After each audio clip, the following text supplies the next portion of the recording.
మంది అయ్యా తిండిలు చెప్పలు ఇల్లు మునిగిపోయి పైకి వస్తున్నారు.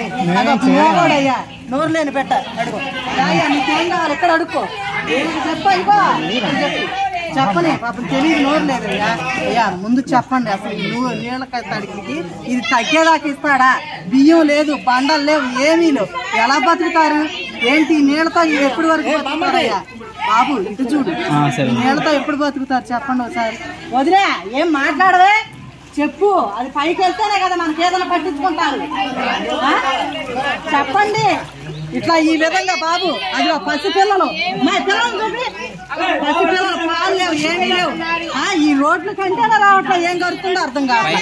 పాస్బాబులు కూడా రాలేదు. అమ్మాయి చెప్పలే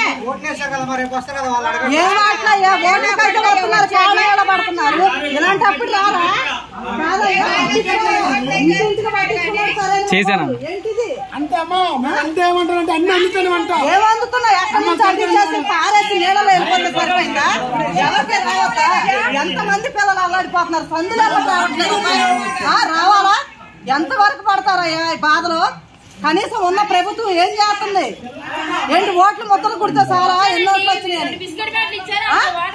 అసలు ఏది? అగో పిల్లలతో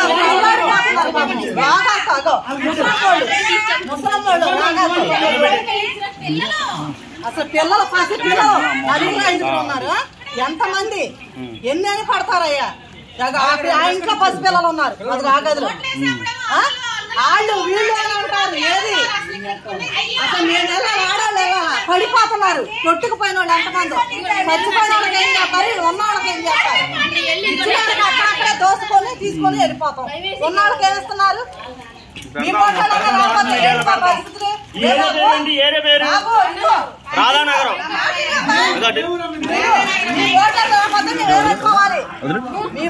రాకపోతే మేమేమైపోవాలి? అసలు ఎంతవరకు నీ పాపం? మేము ఓట్లు వేసా అంటే ఇంటికి ఎంతమంది ఉందో గుర్తించుకుంటారా? వచ్చినప్పుడు రోడ్డు పేరు కూడా మీరు ఒకరు చెప్పండి. రోడ్డు పేరు చెప్పండి. రోడ్డు పేరు ఏంటో చెప్పండి అమ్మా.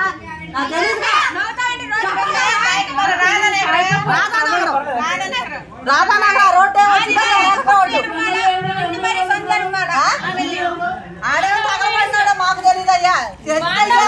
అయ్యా అక్షరం ముక్క రాదు ఎలా బతుకుతారయ్యా? ఎంతమంది తల్లి నీళ్ళలో వానల్లో గొడుగులు లేవు, ఏమీ లేవు. ఎక్కడికక్కడ కన్నుంటాంగులు పంపామంటే దేనికి ఉపయోగం? పారేసుకోవడానికా?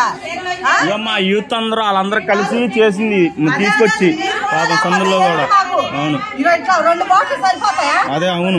ట్యాంకీల్లో నీళ్ళు లేవు, మంచినీళ్ళు లేవు. ఆ ట్యాంకీలో నీళ్ళు కూడా మంచి నీళ్ళు కాదు. అపార్ట్మెంట్ చూసాను నేను అక్కడ. అపార్ట్మెంట్ లో ఎంతమంది ఉన్నారు? 2000 మంది 3000 మంది. వాడు తీసుకుంటారా మాకు ఇస్తారా? మాకు పంపుతారా? మొత్తం అటు నుంచి అట్టేస్తాం లేకపోతే ఈ రోడ్లు కావా? ముసలాడు ఎంతమంది ఉన్నారయ్యా? రోగాలతో పడి ఉంటారు. బండలు లేవు, హాస్పిటల్ లేవు, మందులు లేవు. ఎలాగా ఈ విధంగా ఇలాంటప్పుడు వచ్చి పట్టించుకోవాలి దేనికా ప్రభుత్వం? నాకు పోవడానికా? ఇలాంటి 10,000 ఇచ్చాడు, 20,000 ఇచ్చాం. మేము చూసాం ఏదో కొద్ది చేసాడు పంపామని నేను చేసేసామని అక్కడ ఫేస్బుక్ లో లేదు. మాది కూడా కాదు, అది ఏదో సింపతికి పెట్టుకొని ఫేస్బుక్ లో పెట్టి పెడతారనమాట. ఇది ఇలాగా మేము పెట్టాం, మేము చేసాం, 1 కోట్ల మందికి చేసాం. అయిపోయింది కదా సింపతి. అక్కడ నుంచి అన్న వస్తాయి కదా, మింగి ఇళ్లలో కూర్చుంటారు. మేము సంక్రాంతి పోతాం. అది పేర్లు మాయి ఊర్లు వాడదు. ఇదే చేసేది. ఎంత పొద్దున్న నుంచి నీళ్ళలో జరాలు ఎవరిస్తారు? షుగర్ బిళ్ళలు లేక అల్లాడిపోతున్నాం. ఫోన్ నెంబర్ ఇస్తారు, ఫోన్ నెంబర్ చేస్తే ఇచ్చాము. కదా ఎవరిని అడగాలి? ఇస్తాము. ఎవరు వచ్చి పట్టించుకున్నారు? ఈ విధంగా చెప్పా పెట్టకుండా గంటలు అయిపోకుండా గంటలు అని చెప్పారు అక్కడ చూసుకోకుండా ఆ విధంగా చేయడం. అది బజార్ లాగా పక్షవాతం వచ్చి ఉన్నాడు ఆయన. పాపం నీళ్లు లేవు, ఏమి లేవు. అటు రోడ్డు ఆయన నుంచోలే మొహం అటు అందరు వాళ్ళ